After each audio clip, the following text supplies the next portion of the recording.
বাড়িতে যদি কম চিকেন থাকে সেই চিকেন দিয়ে এরকম চিকেন বল বানিয়ে নেবেন। যদি জানতে চান আমি এই চিকেন বলটা কিভাবে বানালাম কমেন্ট করবেন, নেক্সট ভিডিওটা পুরো ডিটেলসে দিয়ে দেবো। সেই চিকেন বলগুলোকে আমি সাদা তেলে ভালো করে ভেজে নিচ্ছি। বেশি কড়া করব না, এরকম হালকা লালচে করে ভেজে নিলাম। ভেজে নেওয়া হয়ে গেছে। এবার সেই তেলের মধ্যেই গোটা গরম মশলা ফোড়ন দিয়ে কুচনো পেঁয়াজ দিয়ে দিলাম, দিয়ে এটাকে ভালো করে লাল করে ভেজে নেব।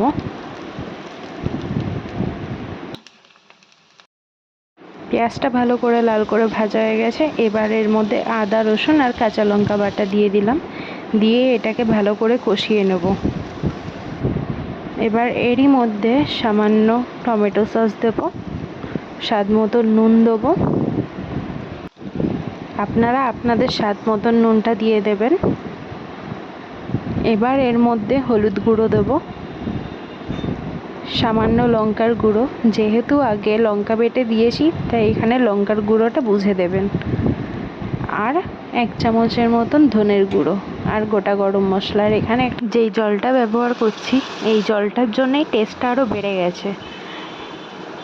এবার এই জলটা দেওয়ার পর হালকা কষিয়ে নিয়ে জলটা পুরোটা দিয়ে দেব, দিয়ে যেই ফুটে যাবে চিকেন বলগুলো অ্যাড করে দেবো।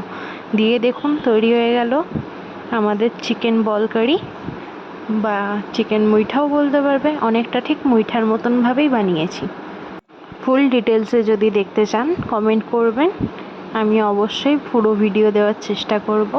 আর পাশে থাকবেন, সাবস্ক্রাইব করে দেবেন আর লাইক করতে ভুলবেন না। দেখা হচ্ছে আরেকটি নতুন ভিডিওতে।